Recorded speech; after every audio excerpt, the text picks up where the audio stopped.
though? And welcome to the Boss of Ball Out podcast, your home for organic debate about Detroit Lions news and rumors. It's your man, Kurt Steele.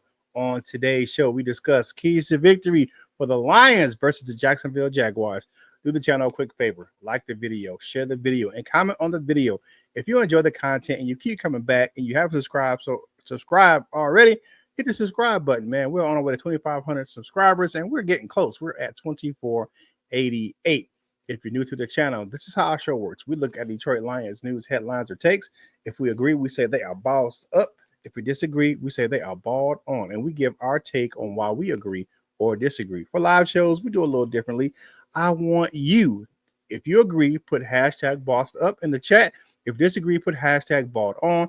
Tell me why. I'll put it on the screen and we'll talk about it together. No hot takes here, just natural debate and our true thoughts and opinions about what's happening with our favorite team, the Detroit Lions.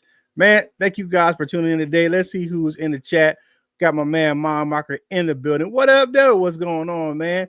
He is definitely in the building. Got a Mom Marker. Brent DeWitt is in the building as well. So, you know what I'm saying? Let's go ahead and see what we're going to talk about. Here are today's topics for today's show.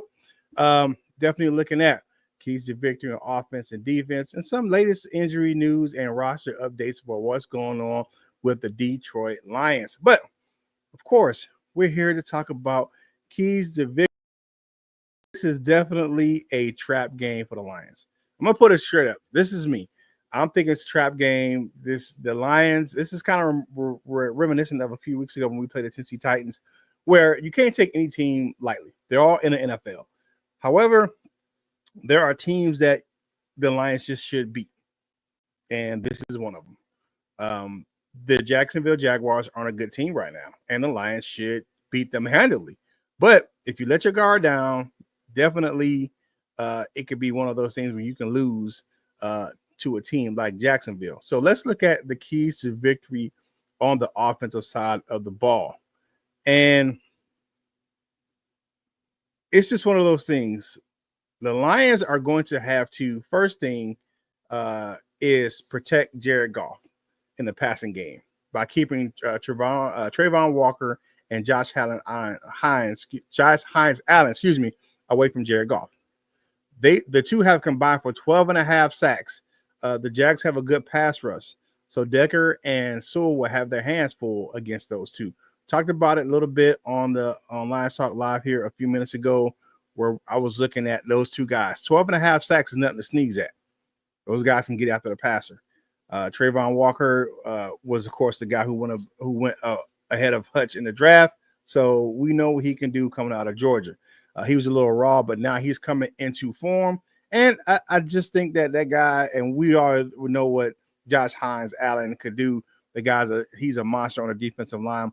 That's the biggest part of their team right now, especially on defense, is those two.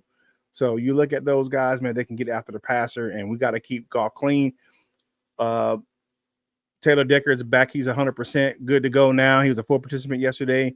So we think we definitely will see him on Sunday. So next thing will be definitely the looking at let me get this back up on the screen. Okay. We'll be looking at the Lions. Whoa, okay. Being themselves with a balanced attack. Excuse me, I couldn't get these graphics together this morning.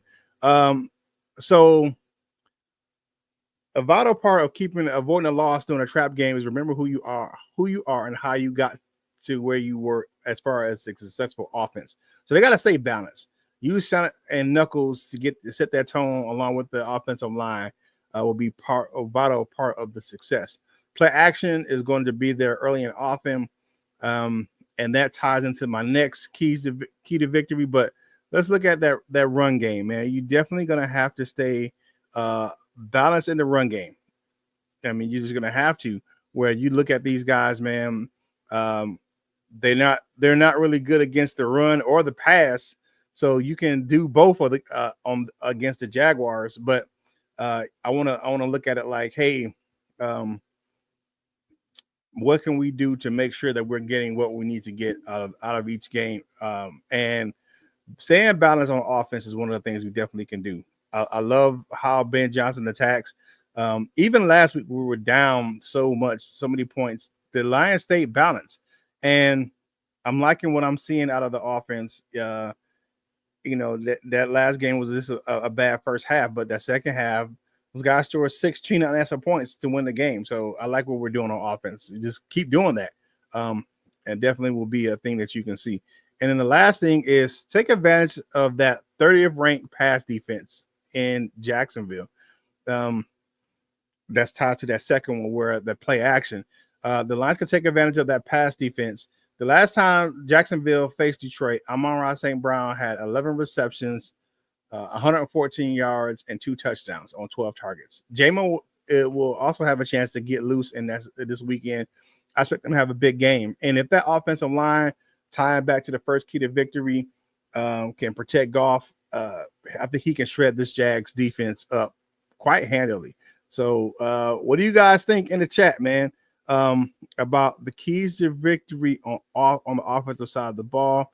Let me know. Let's get into the chat to see who is in the building. My man Hooker Dude's in the building. Hey, what's going on, man?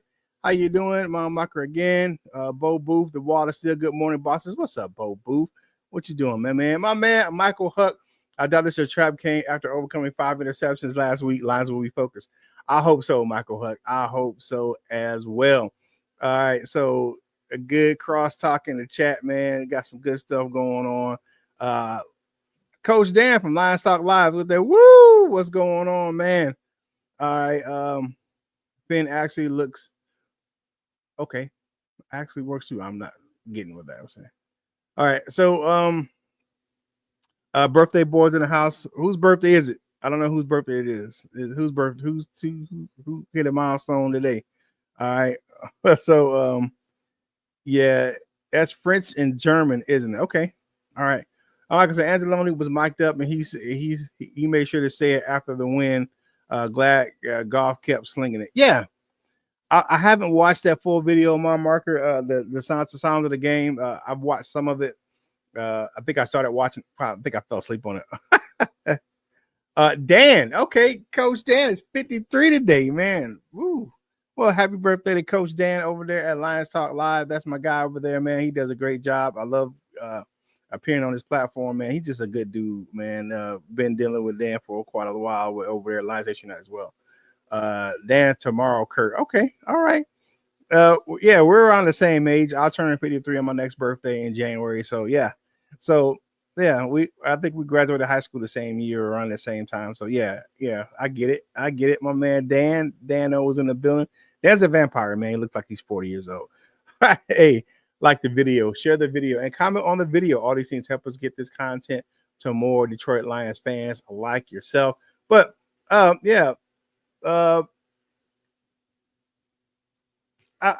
pretty confident about this game. I still think it's a trap game. You let your guard down in the NFL, man, and any given Sunday, somebody can beat you. I just like the fact that the Lions and the coaching staff aren't like that. They keep the team focused. Coach Campbell and the rest of his crew, they keep those guys focused on the task at hand, and they know that the end game is in New Orleans and not in Ford Field this week. So they're gonna make sure to keep those guys on task and making sure that they get in there and win that game on Sunday. Blinds, okay. Yeah, I like the fact that and I hope we were talking about the blind side of the movie or Jared Goff blind side, but it's gonna be key for Taylor Decker to keep everybody keep Hines Allen and Trayvon Walker off of his blind side. But I think our guys will do okay. They've been doing pretty good all year. I mean, even how bad the offensive line played at times last week, Jared Goff didn't get sacked. Threw 5 picks without getting intercepted. I mean, without getting sacked. That's crazy. What you got? The one thing during one game up on Minnesota, they have to keep their foot on the pedal. I agree with you 100%, Michael Huck, man. Yeah, they have to keep their foot on the pedal because of the fact that you're right. They're only one game up on Minnesota, and Minnesota's going to have a tough stretch of games here coming up. But and the NFC North is going to have a gauntlet. It's going to be a lot of in division games here coming up, Michael. And I see that the fact the Lions are going to have to keep their foot on the gas pedal and make sure they're getting all these wins. All right, now time to kind of look at what's going on, what my keys to victory is on the defensive side of the ball. So let's check this thing out of what's going on. All right, so they need to continue to create turnovers. You look at that, man. The first thing is that Jacksonville ranks 25th in the league in giveaways, while the Lions rank 4th in the NFL in takeaways. So AG's group will have a chance to get the ball back for Ben Johnson's offense, man. You look at the last couple of games, man. You look at this year alone. I will say this: AG has made a concerted effort to make sure that the Lions are taking the ball away. They are interceptions, fumbles. I mean, you look at the Lions and interceptions. What you got? 12 picks on the year. 12? No, I'm sorry. 14. I think the Nowoski got a couple too. So you look at this, the interceptions on the season, the Lions are good at taking the ball away. That's one thing that I think that hurt the Lions last year, where we couldn't, you were getting these games, but you weren't turning the ball over. And you're seeing what's happening now on the Lions and their defensive front, man, and that back end, where these guys are taking the ball away at an alarming rate. Even if it's not an interception, causing fumbles and things of that nature, you look at this, you look at the defense, it is definitely, I love what they're doing. I love what AG is able to do with that back end of the defense and what they have in those defensive backs back there. So look at these interceptions, man. The Lions are definitely up there as far as the takeaways. I'm looking at I think the Lions have, oh my God, the Lions have 18 takeaways and 13 interceptions. That's a monumental change from last season, what we were doing last year. So definitely. And then let's go ahead and continue with this. Keep the Jags out of the red zone. And why would you say that? That's the one area of the Jacksonville's offense that's sort of successful. I think they're ranked 12th in the league at 57% scoring rate in the red zone. And one of the reasons why is rookie wide receiver Brian Thomas. Now, I know he can get open. He makes some big plays down the field, but he's also a threat in the red zone as well. He's a big guy, man, 6'4", 205 pounds. He got a big frame, and he can use that to box out defensive backs, man. So once he gets in that red zone, man, you got to keep that guy in check because of the fact that he is a threat to score from anywhere on the field, but especially in the red zone. So that's one player you definitely have to keep your eye on, definitely in the red zone, man. And keeping those guys out of the end zone. The Lions have been doing a good job of making teams kick field goals and not touchdowns. You look at the last game where the Houston Texans, they scored a couple touchdowns, but everything else was field goals. And you look at it, go a short field on that first drive of the game for the Texans. But even when they had a short field later on, it was field goals and that touchdown. So great job of Aaron Glenn's defense, definitely making that happen. And then last but certainly not least, control a lot of scrimmage against the run. I mean, you look at it, man. The Lions have one of the best run defenses in the league. DJ Reader and Lee McNeil would need to keep Travis Etienne, Dearness Johnson, and Tank Bigsby at bay in the run game. Now the linebackers in the Lions secondary will have to set the edge. I saw that a lot. They was better last week. They played the run a lot better last week against Houston than they have played in the last few games before that. But I think I'm encouraged that they can keep that defense against the run up coming up against the Jacksonville Jaguars. Now I got my special guest coming in for today's show, man. Y'all know him. Y'all love it. It's my man, Coach Dan. Happy birthday. It's the birthday boy. Turning 53 tomorrow. What's going on, my guy? Thank you for stopping through for today's show. Hey, beautiful day in the neighborhood whenever I get to be part of the Boss Up Ball Out podcast. So thanks for that, man. Yeah, I appreciate it. All right, so I'm gonna let you talk defense first, and then we'll go back to offense. All right, so looking at my keys to victory on defense, man. continue to create turnovers. Lions rank fourth in the league in turnovers. They got 13 interceptions on the year. Then you need to keep the Jacksonville Jaguars out of the red zone. Their red zone offense is actually 12th in the league. Not bad at all. 57% conversion rate once they get in the red zone. And then control that line of scrimmage against the run. They got a stable of backs over there with Tank Bisbee and Travis Etienne and Dearness Johnson, man. They got some good backs over there. So you look at what we did against the run game in Houston, I think it needs to carry over to this week. So what do you think about the keys to victory on defense? Would you think about anything a little differently, or what do you think about those keys to victory? I think you got to keep making teams one-dimensional. I mean, that's one thing the Detroit defense has done consistently throughout the year. They had a little bit of a stretch prior to the Houston game where maybe some teams were having some, marginal success against us. But really, you go back to Houston, that second half, it was all on Stroud because the running game had been ineffective for basically 3 quarters, and then the fourth quarter, it didn't do anything. So if I'm the Detroit Lions, if I'm Aaron Glenn, I'm one, being aggressive, being assertive, making sure I'm blitzing. I'm not letting Mac Jones get comfortable. I'm coming after him. He's going to have to hit big-time shots, big-time throws down the field in order to beat us, and I just don't know if they have the weapons to do that. The running game, they do have 3 decent backs, but they're all beat up. They've been beat up all season. I don't think they're going to be fully healthy come this weekend. So that also aids in things. Like you pointed out, red zone, they're pretty good. It's just they've got to get to the red zone. And I think that's where, as much as we've become, I guess you could say, a gambling defense where we jump routes. You saw Carlton Davis do it at the start of the third quarter last weekend. You've seen Brian Branch sucker some quarterbacks into throws that really weren't there. Kirby Joseph has a history of doing it. I think you're going to see that continue. If I was to guess, my guess is we're probably going to walk out with 2 or 3 picks this game. If we can do that, we're now setting our offense up for some success. Okay, now let's kind of backpedal a little bit, go to the offensive side of the ball. All right, so my thing is keep Walker and Hines Allen away from Jared Goff. Got to keep that guy clean. Even though we didn't give up a sack last week, we gave a lot of pressures, and that's some of those tip passes came from that pressure. Right. But Hines Allen and Walker have combined for 12.5 sacks this year.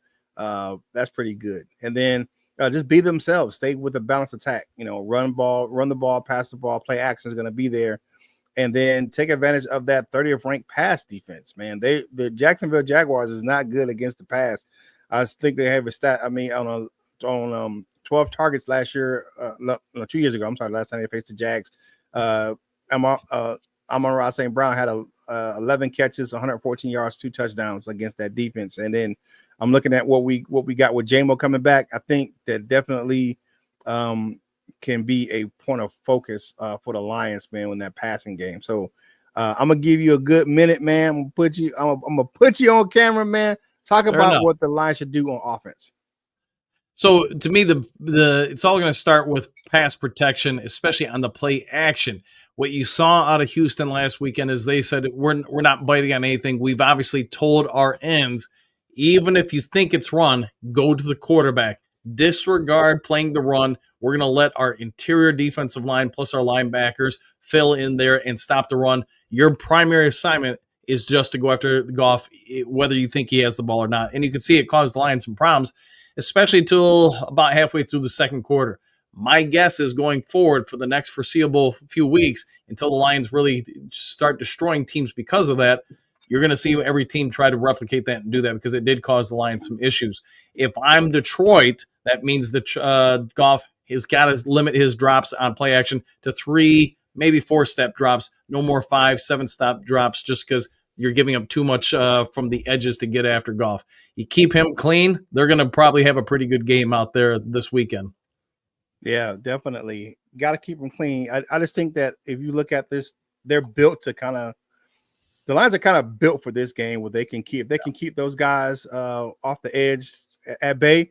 You can definitely have success against this team. Let's get into the chat and see what we're talking about in the chat. All right, so say Dan's 53. Dan's birthday is tomorrow. I have to ask. One game up on Minnesota. We talked about that a little bit. Zadarius Smith needs to make his presence known. I believe that. I think he will. Yeah. Even the last game, he made his presence felt, and he even wasn't on the field. He's coaching on the sidelines, telling the guys, "Hey, listen to the protections they're calling out. You know, they're telling you what they're doing. If you just listen to what they're saying, and I haven't seen that from a veteran edge player on Detroit in a while. Especially his first hour meeting the guys, basically. Yeah. But you could see everybody responded to it too, watching the body language of the players that listen to him. I think Smith's going to be a big win for the Lions organization, not just this year, but next year and after that. We'll have to see, you know, if they keep him beyond 2 years or whatever.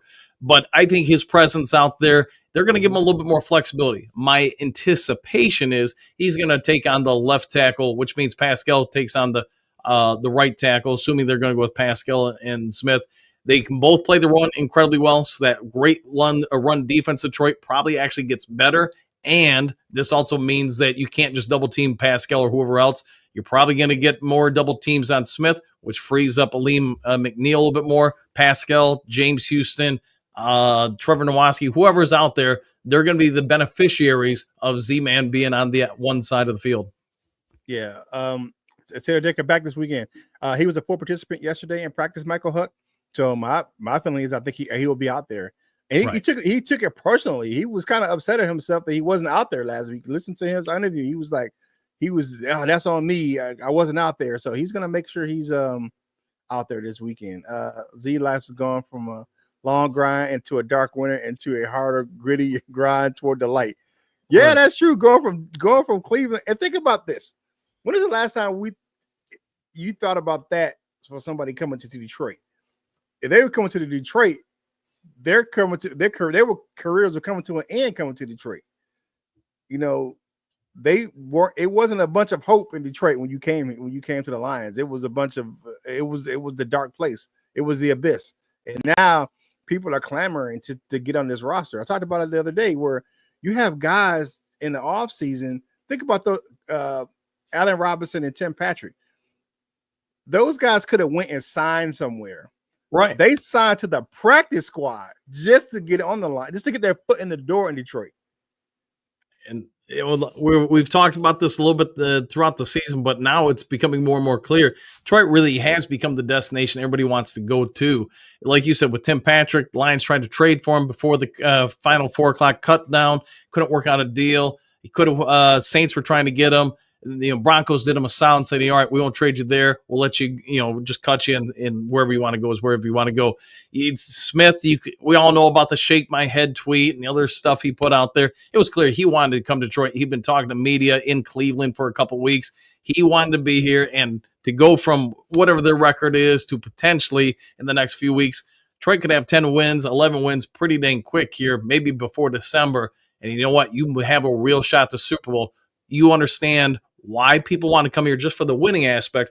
But then now you also have the layer where you have former Lions players, current players around the NFL taking notice of the fact Dan Campbell, the coaching staff said, hey, we want you to play this game against Houston, but we also want you to get right, go take care of your family business, all that other stuff, handle your stuff so you're emotionally ready for the second half of the season, the playoffs. And that resonated. You could see so many different tweets, articles pop up, interviews with guys.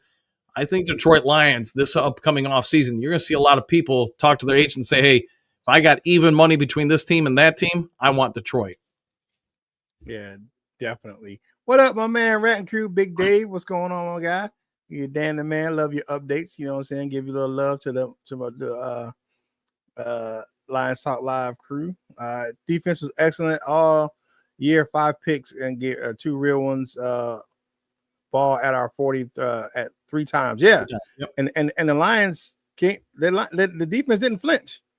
I mean, the defense, they stood up and they played well. So let's look at some of the latest news and rumors. What's going on with the injury updates, man? I think Sam Laporta is going to miss this game. Lions can have to avoid the trap game. We talked about this, but the Lions will be without their number 1 tight end, Sam Laporta. He suffered that injury against the Texans. Tried to come back into the game, but he couldn't. He hasn't practiced this week, and I think the team may keep him out a couple of weeks. I don't think we see Sam Laporta, to be honest with you, until Thanksgiving. Right. I don't think we see him to Chicago. And really, I mean, there's no pressing need to have him out there. I mean, he helps with the passing game for sure. The blocking game, I would say Brock Wright's probably better in the pass blocking, run blocking department. Mm-hmm. Laporta's, he's just rare when it comes to the offensive side of things. So, hey, have a couple of people step on in. Whether or not he misses just this week or 2 weeks, we'll wait and see. But the Lions have a ton of weapons, and this just might mean there's more reps for Tim Patrick or Raymond or somebody else to get a few more throws. And even Shane Zylstra, he's a good pass catching tight end as well. So I like what I see out of him. Then Carlton Davis popped up on that injury list yesterday. We're limited with a hand injury. I think it's kind of wait and see with him. But Carlton Davis has proven his worth over the past few weeks. Yeah. His game in Houston was one of his best of the season. Let's check this out. Carlton Davis among cornerbacks in week 10. PFF grade 91.3. He's first by PFF grades.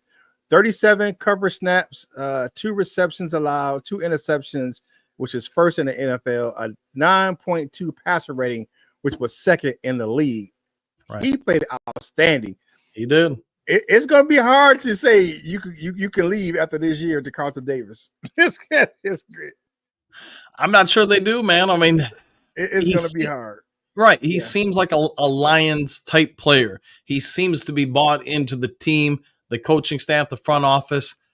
I mean, who knows what he's going to want? Who knows what they're going to offer? But I think they're probably going to make a pitch at trying to re-sign him. And I don't see why he would leave unless it's just for a bigger paycheck. Yeah. And you look at it and he can help with the development of a young player like a Rick Straw, and get him up to snuff. And, he can make it where the transition for Arnold can be kind of seamless when he leaves to go somewhere else or he, just steps away. So yeah, I'm liking him right now. I was kind of iffy about him when he first came over, but I'm sold on him now. And the last thing, Detroit still has an open roster spot. They do, with 3 guys set to return from IR. But here's something. I don't know if you saw this yesterday, right? The one name that was floated by a few beat writers yesterday was linebacker David Long. Cleared waivers, David Long Jr., because there's another David Long in the league. He's a safety, I believe. Long cleared waivers this week after being cut by the Dolphins. So keep your eye open on what's going to happen with that roster spot. I don't see them going externally, but that was a name. David Long Jr. is a good a good linebacker. I mean, and he just they let him walk from the Dolphins. I'm like, what's going on with that? Right. So, what do you think happens with that open roster spot? If it was my guess, probably one of the guys who's on the 21-day window is probably going to eat up that spot pretty quick here. Whether or not it's this weekend, I don't know. I guess the most logical one would be Broderick Martin just because he's in his second week. Plus, I mean, you could rotate him in the front line a little bit more. But I also know they've been saying Emmanuel Mosley's looked pretty dang good and real good is in his return. But he's, just finishing up the second week of his return or right around there. So could it be Emmanuel Mosley? I guess we'll have to wait and find out this weekend. Yeah, I'm looking at David Long stats for this year. I mean, not bad. I mean, he's got 35 total tackles this year. Right. I mean, I don't know. We'll see. But it all depends. And one thing I will say, Malcolm Rodriguez is back. He's healthy. He's been a full participant this week, so we'll see if that matters. But I like what we have at linebacker. That was the name that I brought it up because of the name that I was looking at. Like, we're kind of good at linebacker. Even with Rodriguez missing the last couple of weeks, we've still been pretty stout at linebacker with Jack Campbell, even Ben Neiman coming in and Nwoski and Alexander Loney. I think we're good at linebacker, but we're interested to see. But even with Beauplan coming in on and off the roster for the last couple of weeks, man, that's been kind of, they signed him, they let him go, put him back on the practice squad. That's been a big thing with this guy for the last few weeks, but he's played solid, you know what I'm saying? Not great. He's a special teams guy. So, I think we're good. Don't go far when we cut you because you're probably coming back. Yeah. And look at Maurice Alexander is back on the roster again. Right. I mean, after letting it go, guy like we let, and I didn't think he was gonna. I don't think he was gonna be able to make it back. Isaiah Williams. I just think that teams are gonna claim him, and Right. you see what happened. Got claimed by the Bengals. So, all right. So, I'm gonna give my game prediction tomorrow with the guys, but I want to give me your game prediction for tomorrow. What's the score? I'm going to go with 42-17. I think Detroit Lions are going to win. And it's mostly going to be because of the the offense is going to perform very well, but I think the defense is going to cause a lot of havoc on the Jags, force a lot of 3-and-outs, turnovers, and short fields for the Lions offense. So kind of like a repeat of what we saw with the Titans. Yeah, pretty much. So maybe without the special teams. I mean, if they can replicate what they did on special teams that day, God bless them. They might put up 60. All right. Tell everybody where they can find you and your content, my guy. Come on over on YouTube to Lions Talk Live. We got a morning show, 7 to 8 a.m., roughly 8 a.m., every day of the week. So come on over, join us for our live casts of the Lions games. Just have a good time, be a part of the DUUUVAL crew in the comment section. Hey, definitely. Thanks for coming on, man. I appreciate you hanging out with us. Hey, do me a quick favor. If you don't do so already, make sure you follow the crew on your favorite social media platforms. Coach Jones does a great job with his Wolverine Sports Talk. I post content from this show on all of my social media platforms. And LL Cool Toys, man, make sure you check him out on social media as well. Thank you for starting your Friday with us, man. Enjoy your weekend. Got good football coming up this weekend. A lot of big games. Great game last night. More to come this weekend. Some other big games going to happen this weekend. Was that Steelers Ravens this weekend? You got Chiefs Bills this weekend. There's some good games going on this weekend. So make sure once you stop watching the Lions, just don't stop watching football. There's going to be some good games throughout the weekend. Thank you for starting your day with us, man. Have a good day at work, man. If you're having a good day, make sure you spread that joy to other people. If you're not having a good day, don't send anyone else's joy. You never know when a small, kind word can go a very long way.